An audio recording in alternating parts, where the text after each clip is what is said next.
കനകവും ജയനും കൂടി സംസാരിച്ചുകൊണ്ടിരിക്കുകയാണ് കേട്ടോ. ഈ സമയത്ത് ജയൻ പറയുന്നുണ്ട്, എല്ലാവരും ഒന്ന് മനസ്സിലാക്കട്ടെ നയനയുടെ ഗുണം എന്താണെന്നുള്ളത്. അതുപോലെ തന്നെ എനിക്ക് ശേഷം ആദർശമോനാണ് ഈ വീടിന്റെ കാരണവരാവേണ്ടത്. അതിനുള്ള എല്ലാ ക്വാളിഫിക്കേഷനും അവനുണ്ട്. അവന്റെ സ്വഭാവം വളരെ നല്ല തന്നെയാ. പക്ഷെ നയനമോളെ മനസ്സിലാക്കാൻ സാധിക്കാത്തത് അത് കുറച്ചു നാളത്തെ പ്രശ്നം മാത്രമായിരിക്കും. അവരുടെ ഈ ഇണക്കങ്ങളും പിണക്കങ്ങളും കുറച്ചു നാളത്തിന് മാത്രമാണ്. ഇത് കഴിഞ്ഞ ഉടനെ മുത്തശ്ശിയും പോലെ ജീവിച്ച് ഈ വീടിന് മാതൃകയാവേണ്ടത് നയനയും ആദർശമാണ്. ഈ ഒരു അനന്തപുര തറവാട് ഇതുപോലെ കൊണ്ടുപോകേണ്ടതും അവർ തന്നെയാ. അതുകൊണ്ട് ഇപ്പോഴുള്ള പ്രശ്നങ്ങളൊന്നും കണക്കാക്കേണ്ട എന്ന് കനകത്തിനോട് ജയൻ പറയുന്നുണ്ട്. പിന്നീട് കാണിക്കുന്നത് ആദർശ് നേരെ മുത്തശ്ശിന്റെ റൂമിലേക്ക് വരുന്നുണ്ട് കേട്ടോ. ഈ സമയത്ത് മുത്തശ്ശിന്റെ കൈ തിരുമ്മിക്കൊണ്ടിരിക്കുകയായിരിക്കും മുത്തശ്ശൻ ചോദിക്കാണ്, നിനക്ക് ഇതൊക്കെ ബുദ്ധിമുട്ടായല്ലേ മോളില്ലാത്തോണ്ടും ചോദിക്കുമ്പോൾ അങ്ങനെയൊന്നും ഇല്ല, അതൊക്കെ അതൊക്കെ ചെയ്യണ്ടേ എന്നും ചോദിച്ച് മുത്തശ്ശി തിരുമ്മിക്കൊണ്ടിരിക്കുന്നുണ്ട്. ഈ സമയത്ത് ആദർശ് എന്നിട്ട് പറയാണ്, മുത്തശ്ശിക്ക് നയനില്ലാതെ ആകെപ്പാടെ ബുദ്ധിമുട്ടായല്ലേ, അങ്ങനെയാണെന്നുണ്ടെങ്കിൽ നയനെ നിങ്ങളെ വിളിച്ചോ എന്ന് പറയാണ്. അതിന്റെ ഒന്നും ആവശ്യമില്ല, അവള് വരുന്നതിന് മുമ്പും ഈ ജോലികളൊക്കെ ഞാൻ തന്നെയല്ലേ ചെയ്തുകൊണ്ടിരുന്നത്, അതുകൊണ്ട് എനിക്കിതൊരു ഭാരമൊന്നും അല്ല എനിക്ക് ചെയ്യാനൊക്കെ അറിയാമെന്നൊക്കെ മുത്തശ്ശി അവരെന്ന് കളിയാക്കിക്കൊണ്ട് പറയുന്നുണ്ട്. അതല്ല മുത്തച്ഛ ഞാൻ പറഞ്ഞത്, ഇപ്പൊ ഇവിടെ എല്ലാവർക്കും ബുദ്ധിമുട്ടല്ലേ അവളില്ലാത്തത് കൊണ്ട്, അതാ ഞാൻ പറഞ്ഞതെന്ന് പറയുമ്പോൾ അതൊന്നും കുഴപ്പമൊന്നുമില്ല, എല്ലാവരും ഒന്ന് പഠിക്കട്ടെ എന്ന് ഓർത്ത് തന്നെയാ നയനോടെ നിൽക്കട്ടെ എന്ന് പറയുന്നുണ്ട്. അപ്പോഴേക്കും ആദർശോട് ചോദിക്കാണ്, അല്ല നിനക്ക് എന്തെങ്കിലും രാത്രി ബുദ്ധിമുട്ടുണ്ടോ എന്ന് ചോദിക്കുമ്പോൾ എനിക്കെന്ത് ബുദ്ധിമുട്ട്, ഞാൻ സന്തോഷമായിട്ട് കിടന്നുറങ്ങുന്നുണ്ട്, കൂർക്കം വിളിച്ച് കിടന്നുറങ്ങാന്ന് പറയുമ്പം ഓഹോ അപ്പൊ ഇപ്പോഴും ആ അസുഖം ഉണ്ടല്ലേ എന്ന് ചോദിക്കാണ്. എന്നിട്ട് പറയുന്നുണ്ട്, ആ നയനമോള് ഇടയ്ക്ക് എപ്പോഴോ പറഞ്ഞ പോലെ തോന്നുന്നു നിനക്ക് ആ കൂർക്കമ്മയുടെ പ്രശ്നം ഉണ്ട് എന്നുള്ള കാര്യം, അതുകൊണ്ടായിരിക്കും പാവം മോള് ഇവിടുന്ന് ഉറക്കം കിട്ടാതെ പോയതായിരിക്കും എന്ന് പറയുന്നുണ്ട്. എന്നിട്ട് മുത്തശ്ശൻ പറയാണ്, നിന്നെയും അബീനെയൊക്കെ ഞങ്ങള് വരയ്ക്കാൻ ഡിസൈനിങ് ഒക്കെ പഠിപ്പിച്ചതല്ലേ, എന്നിട്ട് നീ അബിയെ വരച്ച ഡിസൈൻ ഏതെങ്കിലും ക്ലയൻസ് അക്സെപ്റ്റ് ചെയ്തോ? അതെല്ലാം തന്നെ നയനമോളല്ലേ വരച്ചത്. നയനമോൾ ഡിസൈനിങ്ങിന് എത്ര കോടി രൂപയാണ് നമുക്ക് ഡിസൈൻസിന്റെ മൂല്യം കിട്ടിയതെന്ന് ഓർക്കുന്നുണ്ടോ നീ എന്നൊക്കെ മുത്തശ്ശൻ ചോദിക്കുന്നുണ്ട്. മുത്തശ്ശി പറയാണ്, സ്വന്തമായിട്ട് കടയൊക്കെ ഉള്ള സ്വന്തം അഭിമാനമുള്ള ഒരു കുട്ടിയായിരുന്നു അവളെ കൊണ്ടുവന്ന് അടുക്കളയിൽ കൊണ്ടിട്ട് എല്ലാവരും കഷ്ടപ്പെടുത്തല്ലേ എന്ന് മുത്തശ്ശി ചോദിക്കുന്നുണ്ട്. എന്നിട്ട് പറയുന്നുണ്ട്, വേണ്ട അവളെ ഇനി വിളിക്കണ്ട, അവൾക്ക് ഇഷ്ടമുള്ളപ്പോൾ വരട്ടെ എന്ന് മുത്തശ്ശൻ പറയാണ്. മുത്തശ്ശൻ അങ്ങനെ പറയാണോ അവൾ ഇഷ്ടമുള്ളപ്പോൾ വരട്ടെ എന്ന്? കല്യാണം കഴിഞ്ഞാൽ അവൾ നിൽക്കേണ്ടത് ഇവിടെയല്ലേ എന്ന് ചോദിക്കുന്നുണ്ട്. മുത്തശ്ശൻ പറയാണ്, അങ്ങനെ നിയമമൊന്നുമില്ല, ഇപ്പോഴത്തെ പെൺകുട്ടികളാരും അങ്ങനെ ഭർത്താവിന്റെ ഉള്ളിൽ നിന്ന് അടിമയായിട്ട് കിടക്കത്തൊന്നുമില്ല, അവരൊക്കെ സ്വന്തമായിട്ട് വീട് വാങ്ങി മാറിയേ ഉള്ളൂ എന്നൊക്കെ മുത്തശ്ശൻ പറയാണ്. അങ്ങനെ ആദർശം ഓർക്കാണ്, ഈശ്വര ഇവരും പോയി വിളിക്കുന്നില്ലേ എന്നൊക്കെ മനസ്സിൽ ഓർക്കുന്നുണ്ട്. എന്നിട്ട് ആദർശ് അങ്ങോട്ട് പറയാണ്, അല്ല നിങ്ങൾ പോയിട്ട് അങ്ങോട്ട് അവൾ വിളിക്കുകയും ചെയ്തേക്കരുത് കേട്ടോ എന്ന് പറയുമ്പം, അല്ല നീയല്ലേ മുമ്പ് പറഞ്ഞത് നയനെ പോയി വിളിക്കാൻ പറഞ്ഞതെന്ന് ചോദിക്കുമ്പോൾ, അല്ല നിങ്ങൾക്ക് ബുദ്ധിമുട്ടാണെങ്കിൽ എന്ന് ഞാൻ പറഞ്ഞതേ ഉള്ളൂ എന്ന് പറയുമ്പോൾ, ഒരിക്കലും ഇല്ല, അവളിപ്പോൾ ഒരുപാട് സന്തോഷത്തിൽ അവളുടെ വീട്ടിലുള്ളത് കൊണ്ട് തന്നെ പഴയ ആ ഒരു പ്രസരിപ്പും സന്തോഷവും ഒക്കെ ഉണ്ട്, അതുകൊണ്ട് അവൾക്ക് തന്നെ കുറച്ച് ദിവസം നിൽക്കട്ടെ, അവളുടെ സന്തോഷം ഏറ്റവും വലുത്, അവൾക്ക് എപ്പോൾ വരണം തോന്നുന്നോ അപ്പോൾ വന്നാൽ മതി എന്ന് മുത്തശ്ശൻ പറയുന്നുണ്ട്. ആദർശ് ഓർക്കാണ്, മുത്തശ്ശനും മുത്തശ്ശിയും അവളെ വിളിക്കുന്ന ലക്ഷണമൊന്നും കാണുന്നില്ലല്ലോ എന്ന് ആദർശിങ്ങനെ മനസ്സിൽ ഓർക്കുന്നുണ്ട് കേട്ടോ. എന്നിട്ട് ഇപ്പം അവള് പ്ലേ ചെയ്യാണ്, അവളുടെ മനസ്സിലൊരു വിചാരമുണ്ട്, ഞാൻ പോയി വിളിച്ചാലുള്ള വരുവുള്ളെന്ന്, അത് മാത്രമല്ല അവളിലവിടെ ഒന്നും നടക്കില്ലെന്ന്, അതുകൊണ്ട് അവൾ എന്നോട് പോലും പറയാതെ പോയി നിൽക്കുന്നതെന്നൊക്കെ മനസ്സിൽ ഓർക്കാണ്. എന്നിട്ട് മുത്തശ്ശനോട് പറയുന്നുണ്ട്, അവള് എന്നോട് പോലും ഒരു വാക്ക് പറയാതെയാ ചെറിയമ്മയുടെ കൂടെ പോയപ്പം അവിടെ നിന്നിട്ട് വന്നത്, അതുകൊണ്ട് അവളെ വിളിക്കുന്ന പ്രശ്നമേ ഇല്ലെന്നും പറഞ്ഞിട്ട് അവിടെ നിന്ന് ഇറങ്ങി പോകുന്നുണ്ട്.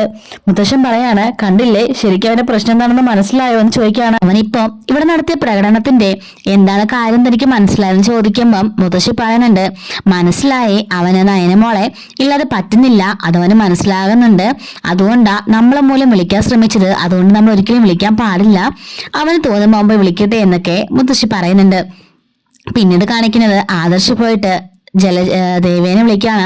ദേവേന് നല്ല ഉറക്കായിരിക്കും. അപ്പോഴേക്കും ചാടി എഴുന്നേറ്റ്, എന്താടാ മനുഷ്യൻ ഉറങ്ങാൻ പോലും സമ്മതിക്കില്ലേ, രാത്രി 12 മണി ഉറങ്ങിയപ്പം എനിക്ക് തലവേദന എടുത്തിട്ട് വയ്യ എന്നൊക്കെ പറയുമ്പോഴേക്കും, അമ്മേ രാവിലെ 8 മണിയായി സമയം, ബ്രേക്ക്ഫാസ്റ്റ് ഉണ്ടാക്കട്ടെ എന്ന് ചോദിച്ചപ്പോ, എടാ നിനക്കെങ്കിൽ എന്നെ നേരത്തെ ഒന്ന് വിളിച്ചുടായിരുന്നോ, എനിക്ക് നല്ല തലവേദനയായിട്ട് കിടന്നതാ, അതുകൊണ്ട് താമസിച്ചു പോയെന്ന് പറയുമ്പോൾ, ഇപ്പൊ വിളിച്ചിട്ട് തന്നെ ഈ ഗതി അമ്മ ഇങ്ങനെയൊക്കെ ചുടാകുമ്പോൾ ഞാൻ എങ്ങനെ നേരത്തെ വിളിക്കാന്ന് ചോദിക്കുന്നുണ്ട്. എന്നിട്ട് പറയാണ്, നയനയുടെ ഇല്ലാത്ത സാഹചര്യത്തില് നയന്റെ അമ്മ അടുക്കളയിൽ കയറുന്നതിന് അമ്മ ബുദ്ധിമുട്ട് പറഞ്ഞ കാരണം ചോദിക്കുമ്പോൾ, വേണ്ട ഞാൻ ഏറ്റെടുത്ത ബ്രേക്ക്ഫാസ്റ്റ് അടുക്കളയുടെ ജോലി അവളില്ലാതെയും ഇവിടെയെല്ലാം നടക്കും, അതുകൊണ്ട് ഇനി അവളെ ഇങ്ങോട്ടേക്ക് വിളിച്ചുകൊണ്ടിരുന്നൊന്നും ആരും കരുതണ്ട, എല്ലാ ജോലികളും ഞങ്ങൾ തന്നെ ചെയ്തോളാന്നും പറഞ്ഞിട്ട് ജലജ ദേവിഷ്ടപ്പെട്ട് ദേവേനെ പോകുമ്പോഴേക്കും ആദർശ് ചോദിക്കുന്നുണ്ട്, അവളെ ഇങ്ങോട്ട് വിളിപ്പിക്കത്തില്ലേമേന്ന് ചോദിക്കുമ്പോൾ, വേണ്ട അവളെ ഇങ്ങോട്ട് ആരും വിളിപ്പിക്കണ്ട എന്നൊക്കെ പറഞ്ഞ് ദേവേനെ ദേഷ്യപ്പെട്ട് അവിടെ നിന്ന് ഇറങ്ങി പോകുന്നുണ്ട്. നേരെ ദേവയാനി അടുക്കളയിലേക്ക് കയറി ചെല്ലുമ്പോൾ കാണുന്നത് കനകം അവിടെ ഫുഡ് ഉണ്ടാക്കിക്കൊണ്ടിരിക്കായിരിക്കും കേട്ടോ.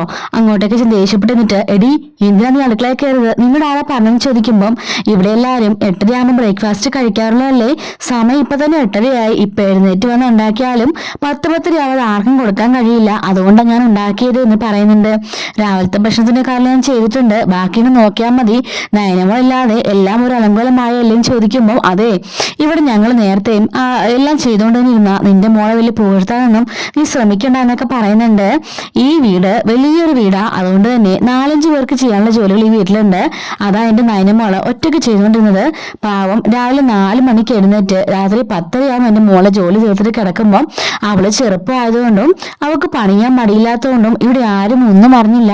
പക്ഷെ ഇപ്പൊ എല്ലാരും അവളെ കൂടെ മനസ്സിലാക്കുന്നുണ്ടല്ലോ എന്ന് കനകം പറയുന്നുണ്ട്. ഇവനി പറയാണ് നീ ഇനി അടുക്കളയിലേക്ക് കയറണ്ട, എനിക്കറിയാം എന്നാ ചെയ്യേണ്ടേന്ന്, നീ നിന്റെ മകളെ കൂടുതൽ പൊഴുത്താൻ നിൽക്കണ്ടെന്നൊക്കെ പറയുന്നുണ്ട്. അപ്പോഴേക്കും കനകം പറയാണ് ആദർശമോന്റെ തലയിൽ തേക്കുന്ന എണ്ണ തീർന്നു പോയി, അത് തീർന്നു പോയത് കൊണ്ട് ഞാൻ എണ്ണ ഉണ്ടാക്കുമായിരുന്നു, ഇതെങ്കിലും നിങ്ങൾക്ക് അറിയാമായിരുന്നോ, ഇന്നലെ കഴിഞ്ഞ എണ്ണ നയനമോളായിരുന്നെങ്കിൽ അത് ഇന്നലെ തന്നെ റെഡിയാക്കി വെച്ചേനെ എന്ന് പറയുന്നുണ്ട്. അതെ നയന വരുന്നതിന് മുമ്പും ആദർശ തലയിൽ എണ്ണയൊക്കെ തേച്ചിട്ടുണ്ട് എന്ന് പറയാണ്. അത് ജോലിക്കാരിൽ ഉണ്ടാക്കിക്കൊണ്ടിരുന്നതല്ലേ, നിങ്ങൾ എന്തെങ്കിലും ഉണ്ടാക്കിയിട്ടുണ്ടോ എന്ന് കനകം ചോദിക്കുമ്പോൾ ദേവിയൊന്നും മറുപടി പറയാതെ മിണ്ടാതിരിക്കുകയാണ്. അല്ല ഇവിടുത്തെ ജോലിക്കാരെയും പറഞ്ഞു വിട്ടത് നിങ്ങൾ തന്നെയല്ലേ എന്നൊക്കെ കനകൻ ചോദിക്കുന്നുണ്ട് കേട്ടോ. ഇനി ഞാൻ പാചകം ചെയ്തോളാം പറഞ്ഞിട്ട് ദേഷ്യപ്പെട്ട് ദേവിയാനി ഇങ്ങനെ പോവാണ് അവിടെ നിന്ന്. ചെല്ലുന്ന നേരെ ജലജയുടെ അടുത്തേക്കായിരിക്കും. നോക്കുമ്പോൾ ജലജ ഹാളിൽ ഒരു സോഫയിൽ കിടന്ന് നല്ല കൂർക്കം വലിച്ചിരുന്ന് ഉറങ്ങായിരിക്കും. അപ്പോഴേക്കും ജലജനെ ദേവേനെ തട്ടി വിളിക്കുന്നുണ്ട്. അവളുടെ കിടപ്പ് കണ്ടില്ലേന്നും പറഞ്ഞിട്ട് ഡി ഇങ്ങോട്ട് എഴുന്നേറ്റ്, സമയം രാവിലെ 8:30 എന്ന് പറയാണ്. ഓ എന്റെ ചേച്ചി എനിക്ക് അനങ്ങാൻ പോലും വയ്യ, ഇന്നലെ ജോലി ചെയ്ത് എന്റെ നടുവെല്ലാം ഒടിഞ്ഞു എന്ന് പറയുമ്പോൾ എന്റെ അവസ്ഥയോ എനിക്ക് നടുവിന് മാത്രമല്ല തലയ്ക്കും കുഴപ്പമുണ്ടെന്ന് പറയുമ്പോൾ അത് നേരത്തെ ഉണ്ടല്ലോ എന്നും ജലജ ചോദിക്കാണ്. എന്താണ്ട് നീ പറഞ്ഞെന്ന് ചോദിക്കുമ്പോൾ അല്ല എടുത്തി നേരത്തെ ചേച്ചിക്ക് തലവേദന ഉണ്ടാവാറുള്ളതാണല്ലോ എന്ന് ഞാൻ പറഞ്ഞെന്ന് ജലജ പറയാണ്. എന്നിട്ട് ദേവേനെ പറയാണ് നമ്മളെ അടുക്കളയിൽ കയറാത്തോണ്ട് തന്നെ ദേ ആ കനകം കയറിയിട്ട് ബ്രേക്ക്ഫാസ്റ്റ് ഒക്കെ ഉണ്ടാക്കി എന്ന് പറയാണ്.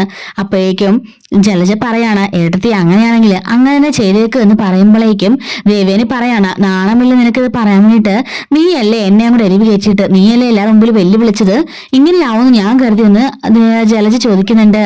ഏട്ടത്തി ഇന്നലെ തന്നെ മടുത്തു കാണുമെന്ന് ഞാൻ കരുതിയെന്ന് പറയുമ്പോൾ ഞാൻ മടുത്തു, പക്ഷെ അതൊന്നും പറഞ്ഞിട്ട് കാര്യമില്ല, എനിക്ക് രാവിലത്തെ കുറച്ചത്തെ പ്രശ്നമേ ഉള്ളൂ, അത് ഇമ്മ ഞാൻ ഓക്കെ ആവും, അതുകൊണ്ട് വാ നമുക്ക് പോയി ബാക്കി ജോലികൾ ചെയ്യാം എന്ന് പറയാണ്. എന്റെ പൊന്നെടുത്തി എനിക്ക് ഒട്ടും വയ്യ, എങ്ങനെയെങ്കിലും ആ മീനാക്ഷിനെയോ വേറൊരു ജോലിക്കാരികളെയോ അല്ലെങ്കിൽ നയനെയോ വിളിപ്പിക്കുക, എനിക്ക് ചെയ്യാൻ വയ്യെന്ന് പറയുമ്പോൾ നീ ഇങ്ങോട്ട് എഴുന്നേറ്റ് വന്നേ, നീ എന്നെ സഹായിച്ചാൽ മതി, ഞാൻ ബാക്കി ജോലികളെല്ലാം ചെയ്തോളാം, ഒരുപാട് നാളുകൾ ചെയ്യാതിരുന്നിട്ട് ചെയ്തത് കൊണ്ട് നമുക്ക് ഇത്രയ്ക്ക് ക്ഷീണം, ഇന്ന് 1-2 ദിവസം മാറിക്കോളും, പിന്നെ അവളുടെ ശല്യം ഇങ്ങോട്ടേക്ക് ഉണ്ടാവില്ലല്ലോ എന്നൊക്കെ ദേവേനി പറയുന്നുണ്ട്. ജലജാണേലും ദേവേനി നിന്ന് കോക്കറി കാണിച്ചിട്ട് അവിടെ പുറകെ തന്നെ പോകുന്നുണ്ട് കേട്ടോ.